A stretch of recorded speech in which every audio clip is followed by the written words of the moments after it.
السؤال رقم واحد: استعمال ضابط السرعة كيكون ملائم أكثر؟ جاوب رقم واحد: التجمعات السكنية. جاوب رقم جوج: على طريق السيارة.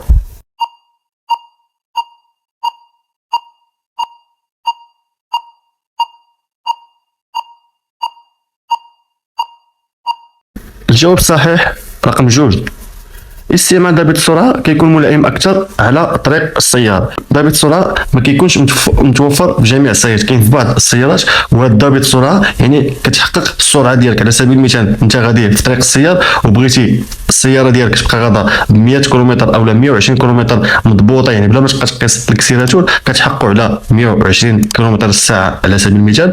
ملي تحققوا على 120 كيلومتر تبقى غادا السيارة في هذاك النيفو ديال ديك السرعة ديال 120 كيلومتر في الساعة.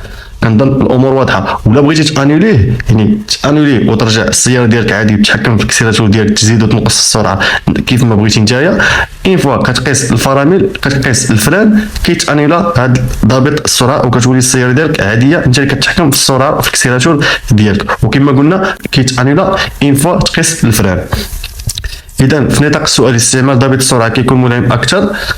علاش ما قلناش في التجمعات السكنيه؟ حيت كما تلاحظوا في التجمعات السكنيه ما يمكنش انك تحققوا، وحنا عارفين بان داخل التجمعات السكنيه 60 كم في الساعه، ولكن ما يمكنش انك تحققوا على 60. علاش؟ حيت داخل التجمعات السكنيه كيلزم عليك، كاين ستوبات، كاين مراجلين، كاين العراقيل، يعني يلزم عليك انك تبقى تنقص السرعه ولا تشد الفران، يعني تجيك الفرص انك خصك تشد الفران ولا تنقص السرعه، يعني ما خدامش لك ضابط السرعه داخل التجمعات السكنيه. داكشي علاش قلنا الجواب الصحيح هو رقم جوج: على طريق السيارة. السؤال رقم جوج: السير بمستويات سرعة عالية عنده تأثير على مدة صلاحية المحرك. جواب رقم واحد صحيح. جواب رقم جوج خطأ.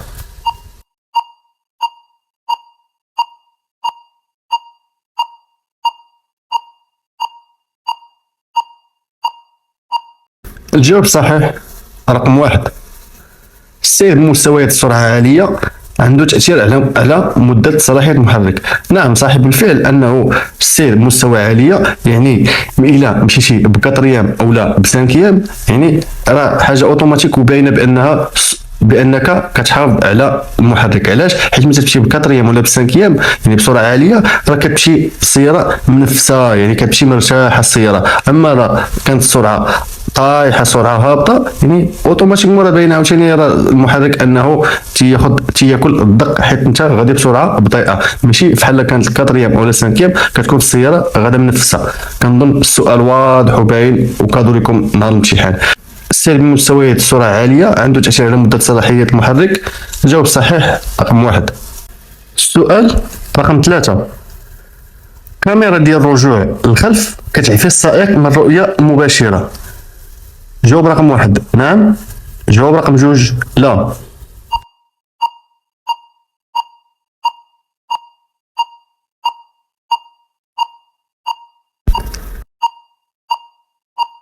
جواب صحيح رقم واحد: الكاميرا ديال الرجوع للخلف كتعفي السائق من الرؤيه المباشره. بطبيعه الحال نعم. وسؤال الاخوان حتى هو كادو لكم نهار الامتحان سهله، يعني ملي كتبغي ترجع مشاريا ترجع للخلف، الا كانت عندك مجهزه الكاميرا في السياره ديالك، يعني راه حاجه باينه انها تسهل عليك الرؤيه ديال الخلف، وما تحتاج انك تدور راسك باش تشوف واش كاين شي حد او لا، يعني راه الكاميرا ديالك مبينه لك كل شيء. بطبيعه الحال انها تتعاونك بطريقه مباشره على انها تسهل عليك الرؤيه. اذا الجواب الصحيح رقم واحد. واغلبيه الاسئله الاخوان راه كيكونوا ساهلين، غير كيخصك غير شويه ديال التركيز فيهم. راه الاسئله الاخوان ساهلين، غير تيدوخوك غير بالصيغه ديال السؤال او لا على يعني السؤال كيعطيوك بواحد الطريقه اخرى، يعني انت حاول غير تفكر مزيان، راه تجيبوا نقطه زوينه الاخوان. ننتقلوا للسؤال الموالي. السؤال رقم 4: باش نتجاوز سائق هذه الدراجه نخلي مسافه الامان ديال. جواب رقم 1 متر. جواب رقم 2 متر ونصف. جواب رقم 3 2 أمتار.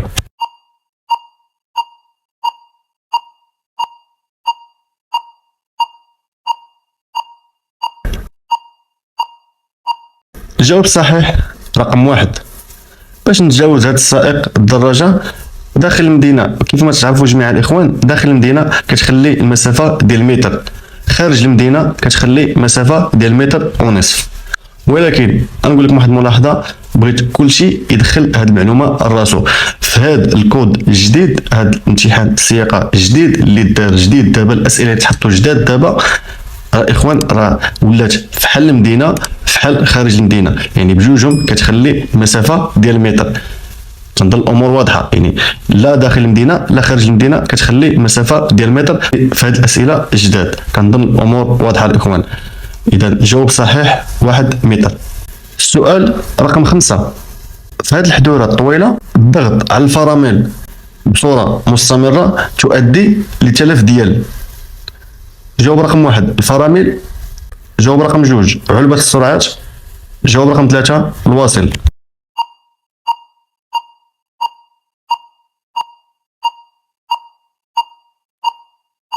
الجواب الصحيح رقم 1.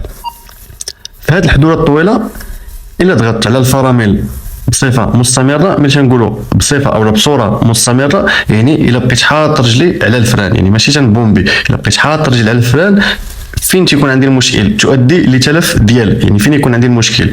يعني عطينا الاقتراح الاول هو الفرامل، الاقتراح الثاني علبة السرعات، الاقتراح الثالث الواصل. اذا الجواب الصحيح هو رقم 1.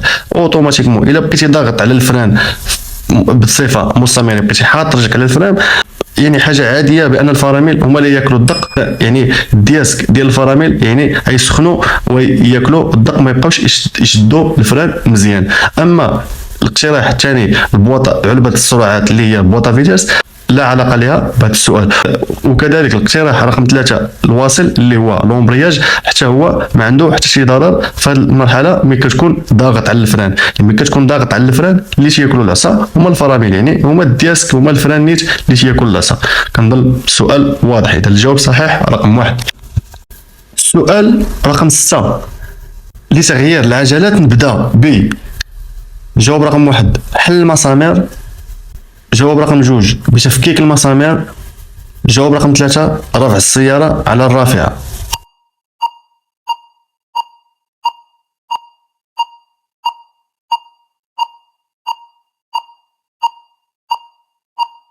الجواب الصحيح رقم 1. لتغيير العجلة دائما نبدا باول حاجه بحل المسامير، يعني هذيك البولونات نحل البولونات هما الاولين، واغلبيه يكونوا خطأوا في هذا السؤال وقالوا جواب رقم 3 رفع السياره على الرافعه. الجواب خطا، الجواب الصحيح هو حل المسامير. اول حاجه كديرها هي تحل المسامير هذيك البولونات، عاد تدير رفع السياره على الرافعه، يعني على الكريك، عاد تدير الكريك. علاش ماشي الكريك هو الاول اللي تيدير قبل ما نحل المسامير؟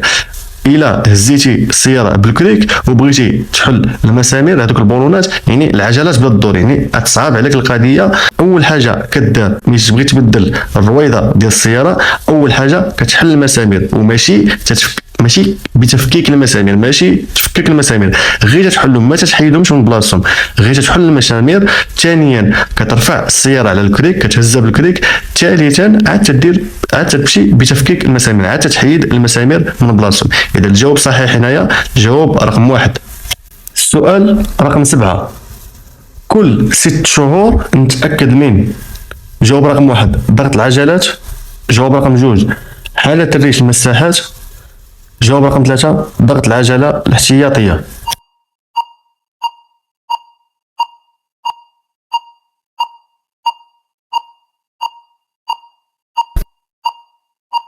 الجواب الصحيح رقم 2 و3. يعني على السائق كل 6 شهور خصو ضروري يتاكد من حاله الريش المساحات وضغط العجلات الاحتياطيه. ملي كنقولوا حاله الريش المساحات يعني كل 6 شهور، يعني السويكلاس تيكون فيها واحد الريش تحمل هذيك الحديده، هذاك الريش مع مده 6 شهور يقدر يتلف ويتكمش، يعني ما تيبقاش ولا يتحيد كاع، ولا تبقى غير الحديده بوحدها، ولا بقات هذيك الحديده يعني كتكرط لك الدجاجه ديال الامام، الدجاجه القداميه كتكرطها لك هذيك الحديده. هذاك الشيء علاش ضروري كل 6 شهور ضروري من انك خصك ضروري تاكد من هذاك الريش ديال مساحات الزجاج. وكذلك كل 6 شهور ضروري خصك تراقب ديال ضغط العجله الاحتياطيه. ديما العجله الاحتياطيه بما تدوز لمده 6 شهور خصك ضروري تقلبها، واش فشات، واش باقا مزيانه، واش فيها شي بياسه، يعني ضروري خصك تقلب العجله الاحتياطيه كل 6 شهور، ماشي غير ديرها وصافي وتنساها. كنظن الجواب واضح، لان الجواب صحيح رقم 2 و3. السؤال رقم 8، ربط حزام السلامة في الخلف كيحمي الركاب اللي في الخلف. جاوب رقم 1 نعم، جاوب رقم 2 لا. اللي في القدام. جاوب رقم 3 نعم، جاوب رقم 4 لا.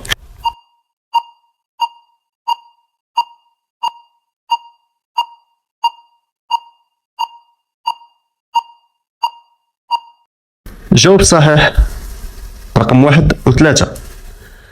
ربط حزام السلامة اللي في الخلف كيحمي الركاب، يعني الحزام السلامة اللي كاين عند الركاب اللي في الخلف، يعني الا ما داروش هذاك حزام السلامة الناس اللي في الخلف اللي راكبين اللور، يعني اوتوماتيكمون راه ياثروا على السائق اللي في القدام. علاش؟ حيت ملي تكون لا قدر الله يسر طرات شي اكسيدو ولا شي فران على غفله، راه داك اللي اللور تيطلع عند اللي قدام، يعني كيشكل خطر حتى على السيد اللي القدام.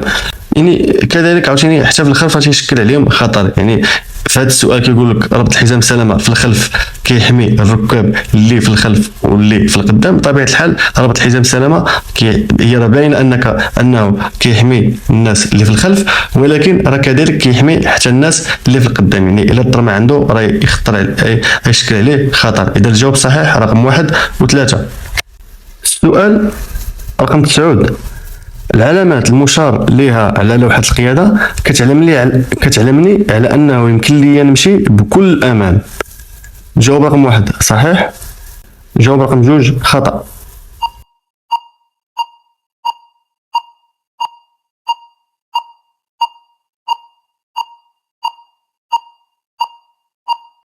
جاوب صحيح رقم 2 خطأ. العلامات المشار لها على لوحة القيادة كتعلمني على انه يمكن لي نمشي بكل امان.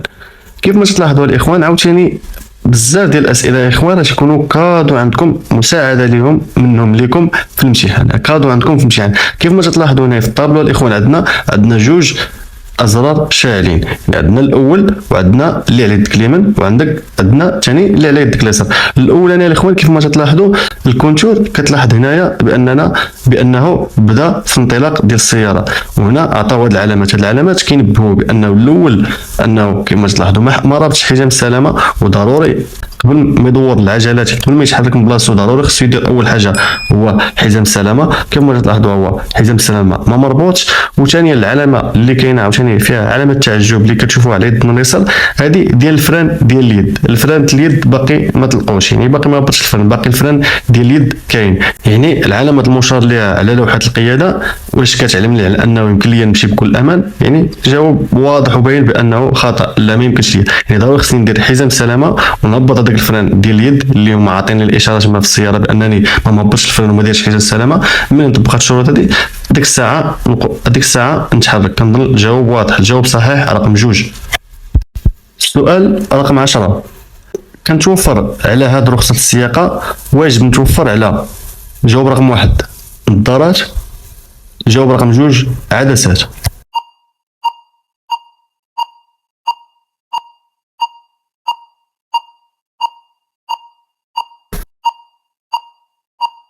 جواب صحيح رقم 1 كنتوفر على رخصة السياقة واجب نتوفر على. يعني اخوان هذه معلومة ضروري دخلها لعقلك، ضروري هذه انستالي، هذه دخلها في عقلك، خليها في عقلك. ضروري يتحط لكم واحد السؤال على هذا الشكل هذا. الا كانت عندك البطاقه رخصه السياقه في الظهر ديالها مكتوب فيها على هذا الشكل هذا 01.01، هذا كيعني بانك خصك ضروري دير نظارات. يعني الا شدك شرطي المرور ولقى عندك 01.01، يعني كيعلموا بان هذا السيد ناقص عنده نظر، ضروري خصو يدير نظارات. كنظن الامور واضحه. الا كانت 01.02، هذا كيعني بانك خصك ضروري دير العدسات. يعني هنا مصرحين بك بانك انت ناقص عندك الشوف وضروري خصك دير العدسات. كنظن الامور واضحه. الا لقيتي 01.01 يعني كيلزمك دير نظارات. الا كانت 01.02 يعني كيلزمك دير العدسات. كنظن السؤال واضح، يعني الجواب صحيح رقم 1. السؤال رقم 11، وكيف ما تعرفوا دائما في السلسله ديالنا كنخلي لكم السؤال الاخير دائما تجاوبوا عليه نتوما. هنا غنخلي لكم هذا السؤال بالذات، السؤال رقم 11 واللي هو السؤال الاخير اللي كيقول يمكن لي السير باضواء. جاوب رقم 1 الوضع، جاوب رقم جوج التقابل، جاوب رقم 3 ضوء الضبابة القدام وديال الخلف. كنظن السؤال واضح الاخوان، يلا ما تحشموناش. تنتمنى الجواب يكون عندكم صحيح كاملين. على اين كتب لي الجواب ديالك في التعليق. هذا الشيء من بعد ما حضروا مزيان وراقبوا الصوره مزيان وبغيت كل شيء يجاوبني جواب صحيح. بالتوفيق للجميع الاخوان، يلا انتظر الاجوبه ديالكم في التعليق. وحتى هنا كيكون سهل الفيديو ديالنا، ما تنساش اعجاب الفيديو وبارطاجي المعلومه مع الاصدقاء اللي تعمل فائده للجميع. اي سؤال اي مشكل واجهتهم عليك الا تحط السؤال ديالك في التعليق ويتم الاجابه عليه. هذا ما كان معكم مهدي من قناه ام بي 0. نشوف فيديو جديد ان شاء الله. السلام عليكم.